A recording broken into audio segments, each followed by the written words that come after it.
आओ जहाँ तक हम लोग पढ़े थे, कहाँ तक पढ़े थे?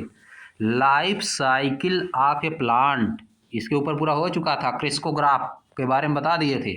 ग्रोथ नापता है किसका? प्लांट का। क्रिस्कोग्राफ क्या करता है? प्लांट की ग्रोथ मापेगा और या स्टिमुली जैसे लाइट, हीट, इलेक्ट्रिसिटी और ग्रेविटी से कैसे रिस्पॉन्ड करती है, किस तरह से रिस्पॉन्ड करती है, सब मापता है। आज क्या करेंगे? Life cycle of a plant. एक प्लांट की लाइफ साइकिल क्या होती है? लाइफ साइकिल मतलब हम लोग लाइफ साइकिल होती है, पहले छोटे रहते हैं, फिर धीरे धीरे बड़े होते हैं, फिर बूढ़े हो फिर डेथ हो जाता है। लाइफ साइकिल हो गई। उसी तरह प्लांट का लाइफ साइकिल क्या है बताया जाएगा, है कि नहीं? अब देखो, life cycle of a plant. We have learned about condition required for germination. हम कंडीशन पढ़ चुके हैं। किस लिए? कौन सी कंडीशन? जर्मिनेशन के लिए। सीड की जर्मिनेशन के लिए क्या कंडीशन चाहिए, इसको हम लोग लर्न कर चुके हैं। वी हैव लर्न, हम लोग पढ़ चुके हैं। देखो, we have learned about condition required for germination. I देखो, वी मतलब हम। अब देखो, वी के लिए हैव लगा, समझिए, ही रहता तो हैज लगता। हैव के बाद वर्ब का third form learn, learned, learned होता है। लर्न मतलब सीखना, समझना। हैव के बाद वर्ब का थर्ड फॉर्म आ जाता है तो प्रेजेंट परफेक्ट टेंस होता है। Present perfect. We have learned about condition required for germination. Word होती है, उसको हम लोग सीख चुके हैं। है देखो, लर्न के बारे में बता दिया है। किसके बारे में बताया है? We have learn. किसके बारे में बताया है? लर्न के बारे में। इतना about condition required for germination, ये चीज़ सीख चुके हैं। क्या सीख चुके हैं? About condition required for germination. Preposition से जोड़ा जाता है। जब सेंटेंस लंबा करना रहता है ना, तो इसे जोड़ा जाता है। ऐसे करके बनाता है, तुम लोग अभी नहीं जान पाओगे। चलो, एंड हाउ प्लांट्स ग्रो। और प्लांट कैसे बढ़ता है, और प्लांट कैसे बढ़ता है, वृद्धि कैसे होती है। एंड एग्जिबिट मूवमेंट, और उसमें मूवमेंट कैसे होता है, और उसमें मूवमेंट कैसे होता है। अब देखो, तुम लोग जोड़ के बनाया है कैसे। सेंटेंस इतना है, देखो, वी हैव लर्नड, हम लोग सीख चुके हैं। वी हैव लर्नड मतलब हम सीख चुके हैं। अब बस इतना चीज यहाँ से लेके about condition required for germination and how plant grow and exhibit movement, इतना जोड़ दिया है। इतना क्या किया है? जोड़ दिया है। किसके साथ? लर्नड के साथ। समझ गए? हो गया बस इतना बड़ा। इतना छोड़ का है, वी हैव लर्नड, हम सीख चुके हैं, हम पढ़ चुके हैं, हम समझ चुके हैं। क्या चीज़? About the condition required for germination and how plant grow and exhibit movement, इतना चीज़ सीख चुके हैं। देखो, जोड़ दिया। कैसे जोड़ा? ऐसे तुमको भी जोड़ना सीखना न पड़ेगा, तब न लिख पाओगे। हाँ, आगे देखो, लेट अस नाउ एक्सप्लोर। अब आइए एक्सप्लोर करते हैं। अब आइए एक्सप्लोर करते हैं the changes A plant undergoes, उन चेंजेज को जो एक प्लांट में होता है। अंडरगो मतलब घटित होता, उसमें होता है। इन इट्स होल लाइफ, इसकी पूरी जीवन में, इसके पूरे जीवन में। है देखो कैसे जोड़ा, अंडरगो को इन से जोड़ा। देखो, प्रीपोजिशन। प्लांट्स अंडरगोज, अंडरगोज क्या? Undergoes in its whole life changes. A plants undergoes in its whole life, अपने पूरे जीवन में। ऐसे जोड़ा है, समझ गए? हम तो जानते हैं कैसे बनाया जाता, तुम लोग अभी नहीं जान रहे हो। इतना जल्दी कैसे जान पाओगे? पढ़ोगे तब जानोगे कि तुरंत ही जान जाओगे। लिखोगे, देखो तुम लोग सोच ही नहीं पा रहे थे क्या लिखना है, दिमाग में तुम लोग आ रहा था कुछ। हमको रहा था फटफटा के लिख दिए होते 2500 पेज। आगे आ जाओ। Activity 10.4 let us explore. आइए एक्सप्लोर करते हैं। आइए एक्सप्लोर, खोज खाज, कुछ खोजेंगे। क्या करेंगे? खोजेंगे कुछ। आगे देखो, प्लांट अ बीन सीड। अब देखो, तुमको एक्टिविटी लिखना है। यहाँ से हम जो पढ़ रहे हैं, घर से तुमको एक्टिविटी लिख के लाना अपने से, इंग्लिश में। ये नहीं किसी मत से देख के छाप दिए, अपने से लिखना है। समझ गए? देखो क्या है, plant a bean seed and provide suitable condition for its growth. एक बीन की सीड लगाइए, सेम की सीड लगाइए और उसको प्रदान कीजिए, प्रोवाइड सुटेबल कंडीशन। उसको कंडीशन ऐसी प्रोवाइड कीजिए ताकि उसकी ग्रोथ हो सके, ताकि उसकी ग्रोथ हो सके। ऑब्जर्व रेगुलरली फॉर 3 मंथ, 3 महीने तक उसको रेगुलर देखते रहिए, ऑब्जर्व करते रहिए। Record your observation in table 10.4, अपने ऑब्जर्वेशन को टेबल 10.4 में रिकॉर्ड करिए। As and when changes become visible, जब जब change, as and when, as and when, जब भी कोई चेंज होता है, उसमें कुछ चेंज दिखाई देता है तो उसको टेबल 10.4 में लिखिए, ऑब्जर्व करिए उसमें और रिकॉर्ड करिए। अब देखो, नोट अ डेट, एक डेट नोट करिए, एक डेट नोट करिए। When any changes is observe, जब कोई चेंज दिखता है तो क्या करिए, उस डेट को नोट कर लीजिए। Record answer for the following question, नीचे दिए गए क्वेश्चन के लिए आंसर रिकॉर्ड करिए। How long does it take for any change to occur, how long does it take, कितना लंबा समय लेता है, कितना लंबा समय यह लेता है, for any changes to occur, कोई चेंज होने में कितना लंबा समय लेता है। अब तुमको लिखना रहेगा इंग्लिश में तो फट से तुमको अइबे नहीं करेगा, है कि नहीं, फट से अइबे नहीं करेगा, 10 घंटा बैठ के सोचोगे कितना लंबा समय लेता है। तुमको आ रहा है, how long does it take, how long does it take for any change to occur, कोई चेंज होने के लिए कितना लंबा समय लेता है, समझिए। Make sketches of various changes, जो वेरियस चेंज हो रहे हैं उसका स्केच बनाइए, कॉपी पे उसका क्या करिए, स्केच खींचना है उसको।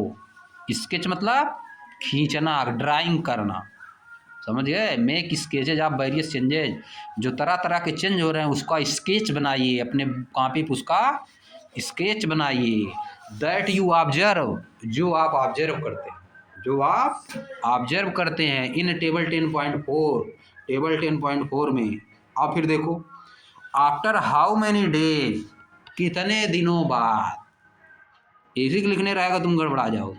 आफ्टर हाउ मैनी डेज, कितने दिनों बाद, कितने दिनों बाद तुम आए। After how many days you come, after how many days you come. अब देखो यहाँ पे भी लिखा है आफ्टर हाउ मैनी डेज, कितने दिनों बाद।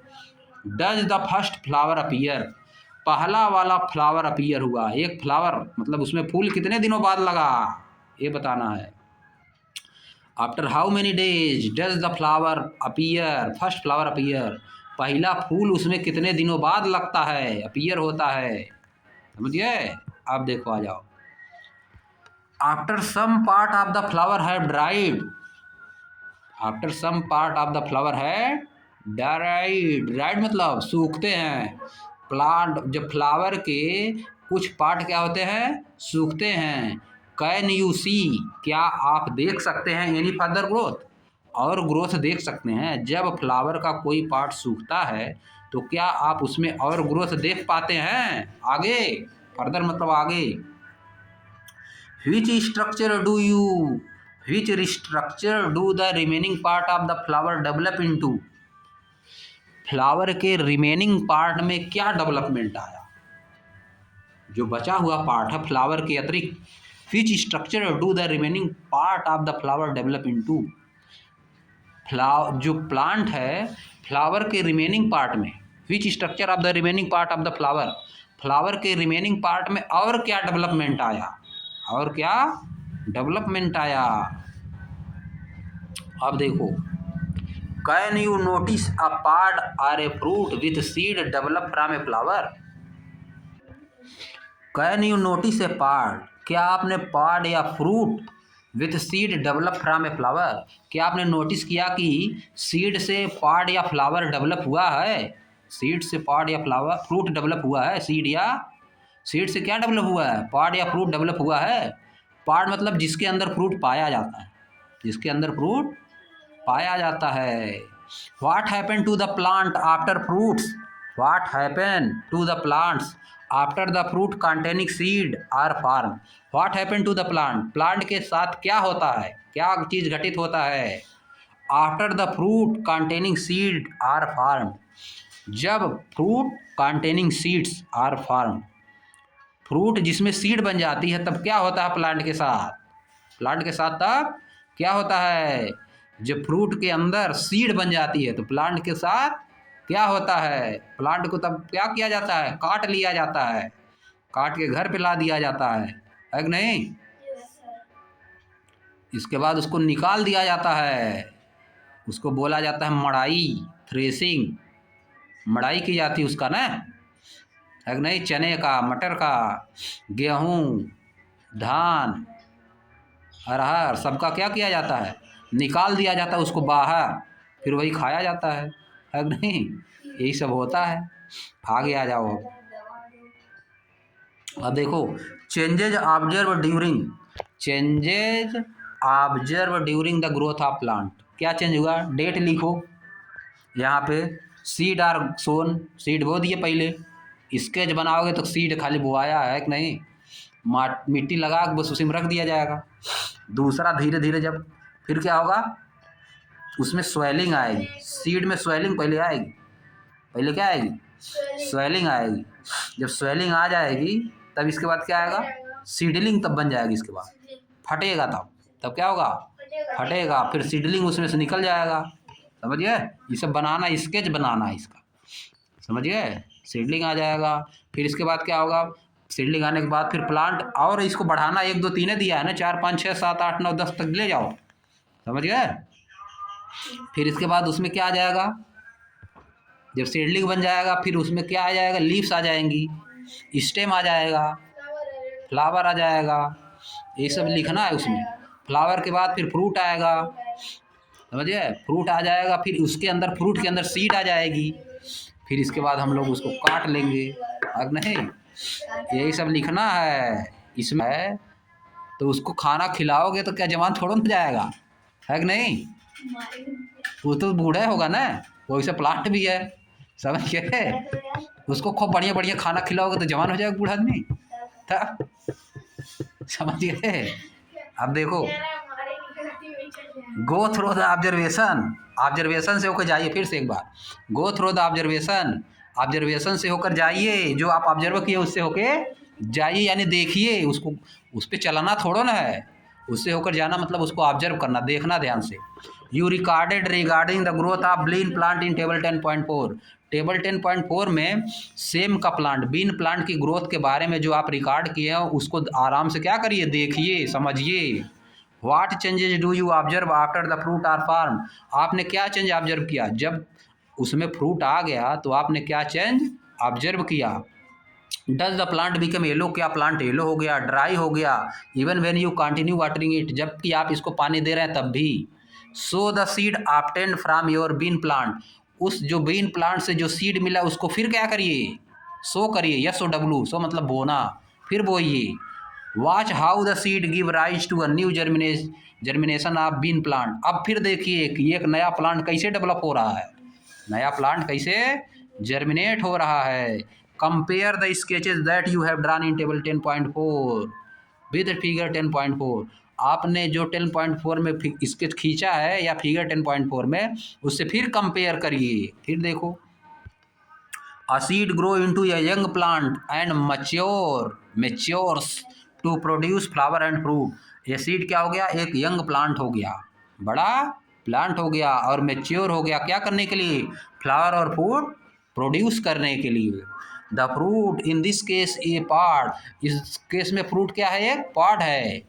कंटेन अ सीड, जिसमें सीड है, which give rise to a new germination of bean plant, जिससे एक नया जर्मिनेट होगा, बीन प्लांट एक नई जर्मिनेट होगी, किससे, सीड से। पार्ट के अंदर जो सीड है उससे एक नया प्लांट फिर जर्मिनेट होता है। The entire process from a seed to a plant and then to the next generation of seed is called the life cycle of a plant. समझ गए, the entire process from a seed to a plant, पूरी process, एक seed से एक plant होना, फिर next generation में फिर सीड से फिर प्लांट होना, इसी को क्या बोलते हो, life cycle of a plant. Figure 10.4 में दिया है, when a plant stop growing and all activities life gradually come to an end, जब एक प्लांट ग्रो करना बंद कर देता है और सभी एक्टिविटी जो है उसकी धीरे धीरे रुक जाती हैं, तो इसका मतलब अब क्या हो गया है, इंड हो गया है। क्या आ गया है, इंड आ गया प्लांट का। Even after the availability of all the necessary condition, जबकि सभी नेसेसरी कंडीशन अवेलेबल हैं तब भी, जबकि सभी नेसेसरी कंडीशन अवेलेबल हैं तब भी सूखने जाता है। The plant is consider dead, अब प्लांट को कंसीडर किया जाता है प्लांट डेड हो गया है। ये देखो बनाया स्टेज, देखो फिगर बनाया है। स्टेज फर्स्ट पे आ जाओ पहले। स्टेज फर्स्ट देखो सीड है एक ठो, है कि नहीं, बीन का सीड है, देखो सीडलिंग बन गया, निकल गया ना सीडलिंग। फिर देखो यहाँ पे आ गया लीव्स आ गई, लीव्स बड़ी बड़ी हो गई, फ्लावर आ गया उसमें, है कि नहीं, फ्लावर आ गया, फ्लावर के बाद फिर पार्ट आ गया उसमें, फिर इसके बाद फ्रूट लग गया पार्ट के अंदर, है कि नहीं, फिर सूख गया, फिर क्या हो गया, सूख गया, फिर इसके बाद कटाई हो जाएगी, इसके डेथ हो गया इसका। अब आ जाओ आगे, अब बस अब यहीं ख़त्म, अब आगे कल होगा लाइफ साइकिल ऑफ एनिमल पे, अब कल होगा। इतना तुमको लिख के लाना है, लाइफ साइकिल ऑफ प्लांट लिखना है तुमको, लाइफ साइकिल ऑफ प्लांट घर से एक पेज में लिखना है अपने से, सेंटेंस बना के।